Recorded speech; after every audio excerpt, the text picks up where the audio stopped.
duties that a school board member performs is wide-ranging, from making decisions about curriculum to creating and upholding board policies to managing fiscal responsibilities. The way that these responsibilities are prioritized could determine the academic success and achievement for Collier County. The members of the school board have the ability to influence the quality of education and impact the lives of students within their county.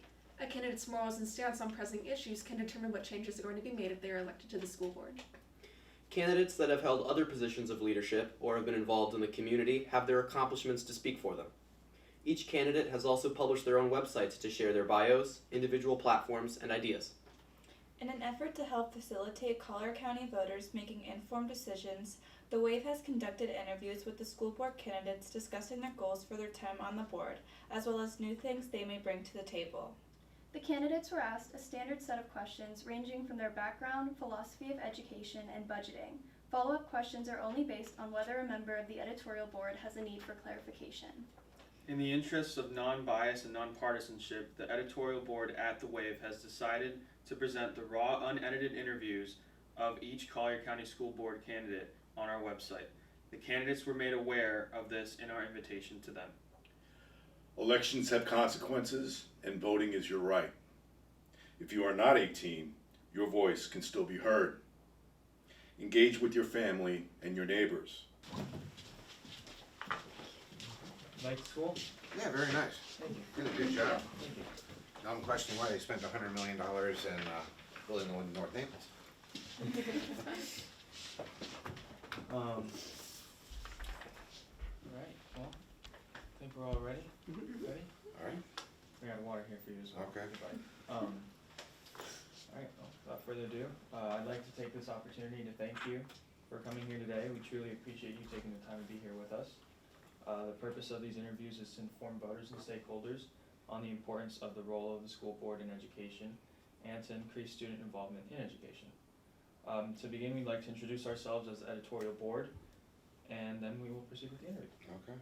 So starting with me, I'm Jorge Rodriguez. I'm the editor-in-chief. I'm Sophia Lowry and I'm the executive editor. I'm Madison Ware, I'm the managing editor. I'm Helena Davis and I'm the opinions editor. I'm Anima Fraser, I'm the features editor. I'm Al Richardson, I'm the science editor. I'm Grant Sherrill, I'm the web design editor. I'm Logan Yarnell, I'm the digital media editor. Okay. Alright, well, first we'd like to discuss any background that you may have. So is there any background experience that you have that qualifies you to become a school board member? Well, I'm married 35 years. I have 3 daughters. I have 4 grandchildren. Been to a lot of school events over the last 35 plus years, and I have a lot of common sense. Basically, the reason why I'm running for school board is I started going to the school board meetings with the mask mandates, and honestly, it's the first time I've ever been in a school board meeting, and just saw what they were doing. That was probably March of 21, and then I decided, hey, let me go back to the next one. After a few months, by July, I decided it's time to run for school board. I just didn't like what they were doing, the answers that they were giving, and it just didn't seem like they were doing anything right. So I decided to start running, and I got 35 years in the trucking business, and you know, it's a lot of common sense. I mean, everything everyone has came on a truck at least 3 times. Thank you. Thank you. We've reviewed your campaign materials. Could you tell us what best describes what you hope to accomplish on the board? Basically put a lot of common sense back in there, and I want to get politics out of the classroom. I want to get basic English, put phonics back in. I'd love to see, you know, actual history, not this woke history they're coming up with. And my biggest pet peeve is change when you go to the store. I mean, I've talked to at least 15 people who graduated from high school that can't figure out basic change. And if you can't figure out basic change, how are you supposed to figure out anything else from there? So we need to get back to basic maths and just, you know, learn. Thank you. Thank you. Is there a specific reason that you're running for a seat or a re-election on the school board? Well, I haven't never run a political office before. This is my first time, and I'm running. What was the question again? Is there a specific reason as to why you're running? I just see, and since my kids graduate from high school and my grandkids, I've just seen the education system just fall apart. Basically, I mean, they can't even figure out change at the grocery store when you go there, McDonald's. We had a meeting 2 days ago. I go to Sonic. My milkshake came to $6.31. I didn't want all the change back. I handed her $21.31, and she hands me $13 back. And I just looked at her and go, "You didn't hand me?" "Yes, I did." And it's like, let me explain this to you. And it's sad. And these are kids that graduated from high school that can't figure out the basics. I mean, if you can't figure out change, how are you going to figure out anything else? And then I had a group of people that talked to the superintendent about doing finances. You know, if you make X amount of dollars, you have rent, you have car payments, cell phone payments, food to cost, and they just never put that together, you know, to see how much money you actually need and how you do spend it. And now DeSantis has pushed that and says, yeah, we need to teach basic finances, which I think is a good idea. Do you think you could point to any specific reasons why you feel that what we consider basic math, things like change, calculating change, has become lost in the modern generation? Because they're trying to uneducate people and just, I can't really explain it.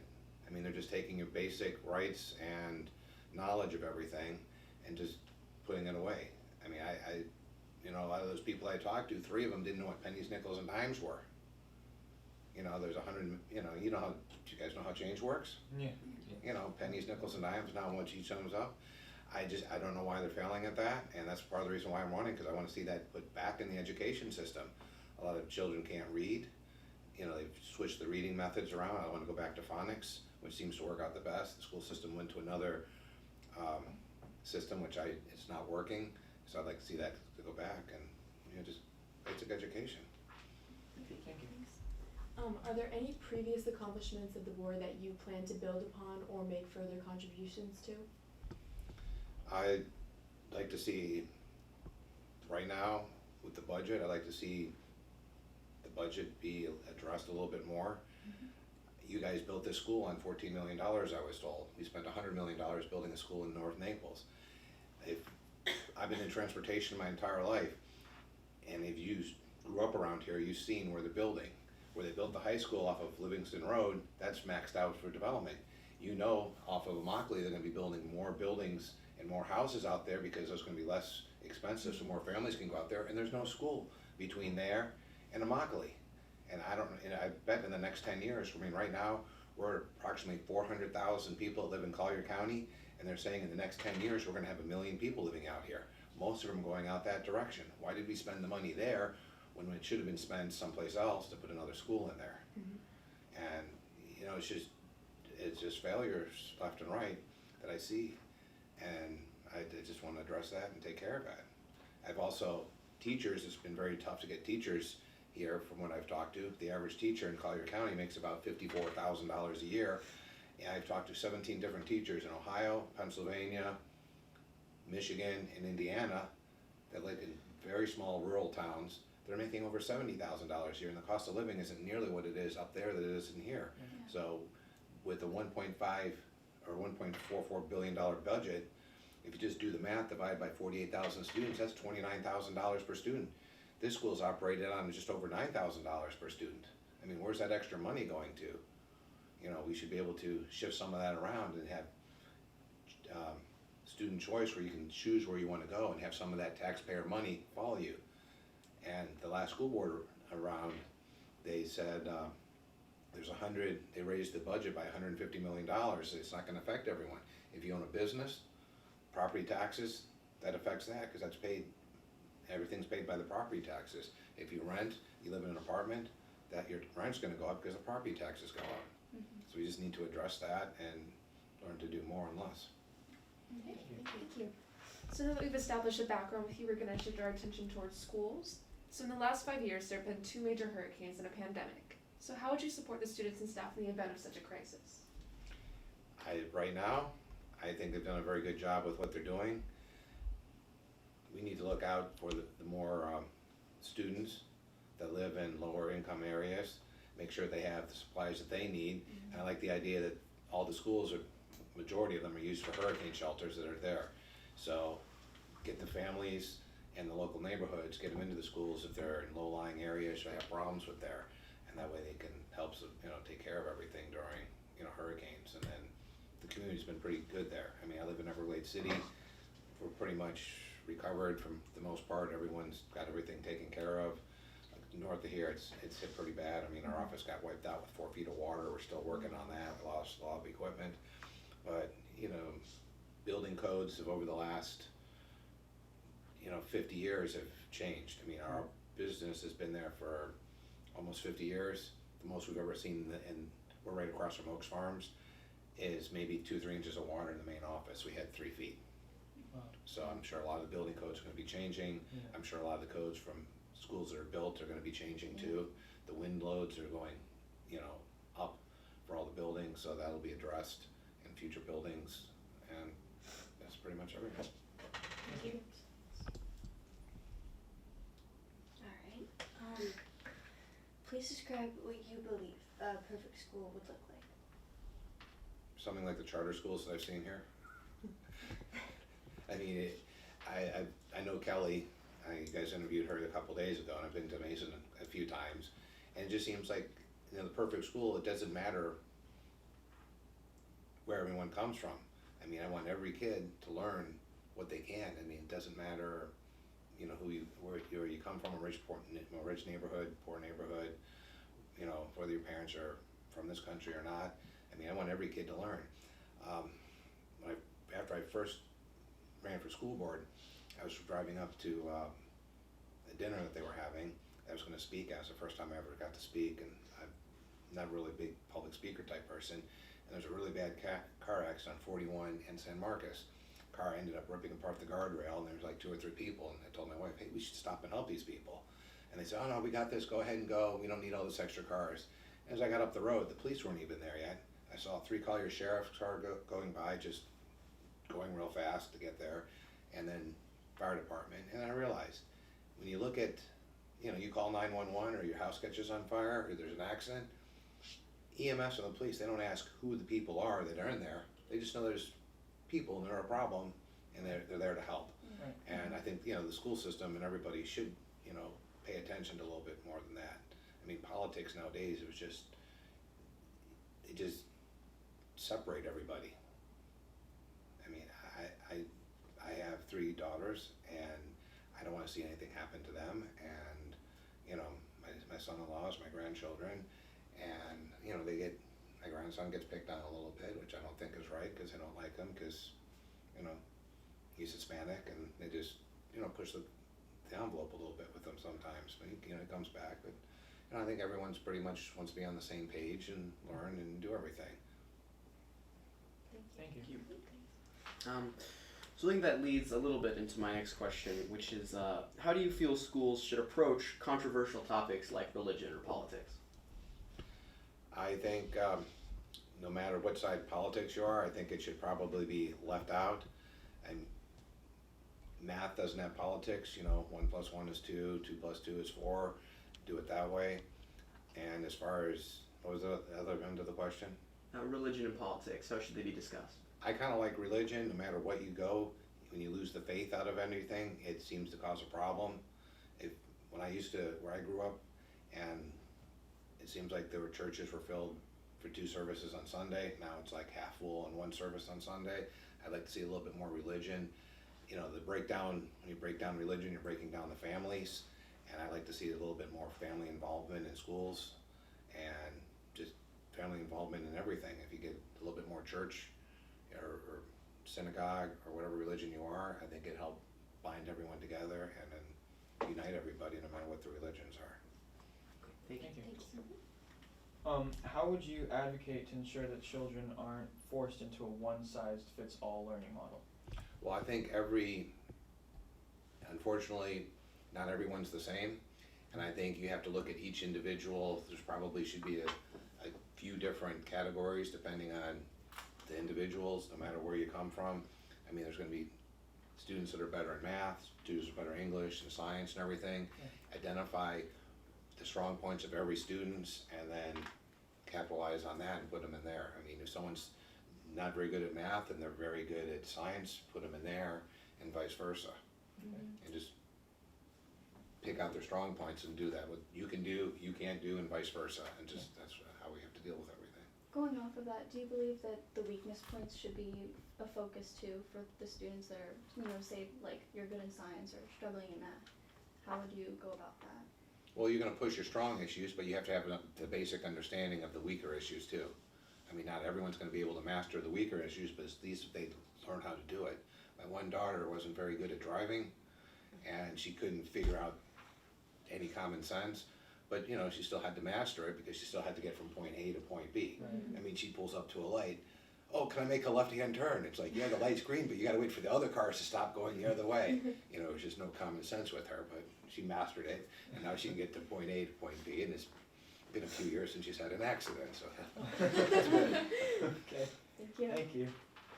Lastly, we'd like to ask some questions about the budgeting in CCPS. So how do you think the board should support all schools in CCPS in regards to safety and security? Well, I kind of like the safety issues that they have.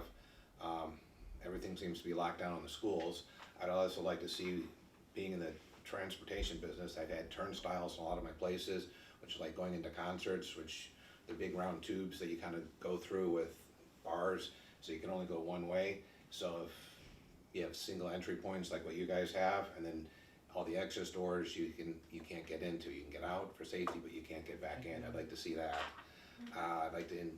I've talked to Mayor Fox for the Guardian program, which you can have licensed people that take a class that work in the school that choose to carry firearms, because you only have one officers.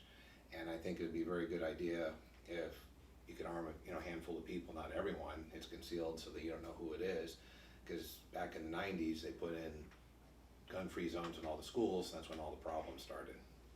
So I'd like to, get down. I'd like to see cameras in the classrooms, so if there's any problems, you can see that. And then, like Parkland, that happened, you could actually pinpoint exactly what's going on at what point, so law enforcement can, see what was going on. And like, what was it, the last school board meeting earlier this month, they had that fake call out to Palmetto High School, which basically shut down everything in that entire area, which I don't think it's right.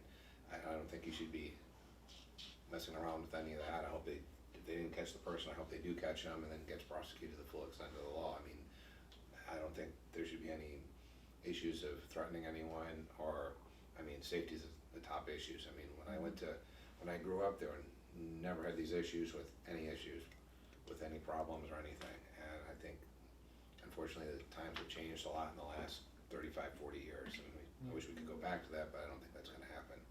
And I think that goes down to the breakdown of the family again.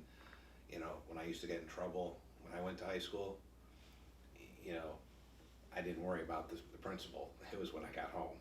I think a lot of parents don't take discipline as seriously as they used to. Thank you. Thank you. What experience do you have with complicated budgets? When you're given a budget for the district, what will be your process to determine if it's a good budget for the system? Right now, when Kelly was on the board in 14 to 18, the entire budget for the entire school system is about $800 and some million. It went up to 1.3 billion. Now it's 1.344 billion, and they don't have that many more students. And I would just, before I can really answer that question, I have to sit down, put people on that, and have it go through and see exactly where the money's being spent. Already I've seen when they do their consent agendas, they put a lot of extra, they just put a number on a project, which you guys built this school, and I'm sure when they built it, they had contracts, they looked into it and see what the prices were. It just, we have to go through a lot of things to see where we can cut the budget. I mean, right now the teachers aren't getting paid what they should, and with this budget, I don't know why. Yeah. Thank you. Thank you. Yeah, that leads me right into the next question, which is, what are the main issues you believe are hurting teacher retention, and how would you plan to combat these issues? I think right now, when I've talked to Mason Academy, they have completely different guidelines than they have in the public schools. I'm sure your discipline and everything is probably more in line with them. With the charter schools, they seem to be a little bit more, hold the students more responsible for everything that they're doing, and I would push a little bit more with that. And what was the other question? How would you plan to combat issues with teacher retention? Teachers, I think if teachers can actually do some discipline and have an input in the students, I think that would help out a lot. Well, right now, from what I understand, they can't do it. And then get the politics out. Most of the teachers I've talked to that have left, that's their biggest problem, is they just want to get in there, teach their classes, whatever they're good at, and be done with it. And I'm sure pay falls in there too. Like, I talked to 17 teachers that can't make the pay cut to come down here. So I'd like to see that. I mean, the charter schools are, from my understanding, are paying a little bit better than the public schools. But you have to remember, this is a big budget, and we should be able to accommodate them to live in the community. A lot of the teachers live up in Lee County because they can't afford to live here. Well, they shouldn't have to make that commute, and they should be able to afford the areas that they're living in. Yeah. Why do you think it is that that teachers aren't able to discipline kids the way they should? Is it school policy, or do you think it's lack of respect in the student body or the culture for teachers? I think a lot of it goes back to politics. They don't want anything to happen. With the Parkland shooting, we used to live in Fort Lauderdale, and we've always had our place in Everglades City. We knew that school because we dealt with it a lot. We sold them, donated equipment to them for trucks to move around for the bands and everything. So we've been up there numerous times. We knew a lot of our people that we worked with worked there, and it just boils down to the fact that there's no respect, and they didn't have everything in there. I mean, he had 44 calls, crews, to his house, and nothing was made accountable for that. I mean, with that many problems, something should have been done, and he should have been able to purchase a firearm. It's not the firearm, it's the individual. And I think that was the largest problem. They look the other way because they want to have the perfect school. And God forbid that happened at Palmetto Ridge, a few weeks ago. That could have been a big major problem, and we shouldn't have to deal with that. And if someone made the call, they have to be held accountable. Cruz had the 40 plus calls to his house, and it wasn't addressed. That's the problem. Yeah. Lack of discipline. How do you plan to ensure that teachers are accounted for financially to allow them to continue teaching in schools? We have to go through the budget and find out where the money is and where we can go. They just raised the budget $150+ million, and I didn't see any of it going towards the teachers. If you would have taken, if you just give them a $10,000 a year raise, that's just over $31 million. And you just raised the budget $150 million, and now after the hurricane, you have to look at all the damage that's happened. A lot of the property value is going to fall down. A lot of the beachfront property people have for their second homes, they might not want to. The cost is going to go up, so they might be selling that property. So a property they may have paid, let's just say $500,000 for, went up to $1.5 million. They say, I'm going to cut my losses, sell it for $800,000, and be done with it and leave. And the school and everyone else is banking on that additional money. Everything in government is just more and more money. It just seems like you never, I've been in business for a long time, and we have good years, we have bad years, and we have to deal with it. All right. Well, I believe that those are all the questions that we prepared for you today, but is there anything else that you would like to add or that you feel that we missed? No, we did pretty good. Why'd you guys choose a charter school over a public school? So we'd rather not answer any questions. Yeah. I think we just like our school. Do you all live in the general area here, or? Okay, so you all live in Marco? Yeah. Marco Naples, yeah, I think. Okay, Yeah. that's good. It was very Like you nice said, having you. That's thank you for all we have coming. for you. Alright, Thank you you're for welcome. coming. Thank you. And when are you guys having your first play here for the year? In the spring. In the spring. In the spring. Okay. In the spring. We last year was Little Mermaid. This year we don't know what it is yet, but we usually do a spring performance because it's too hard for the fall. So That gives you some time to prep for it. yeah, it gives adequate time for everyone else. Okay. Yeah. All right. Thank you very much. Thank you. Thank you. And I can walk you out.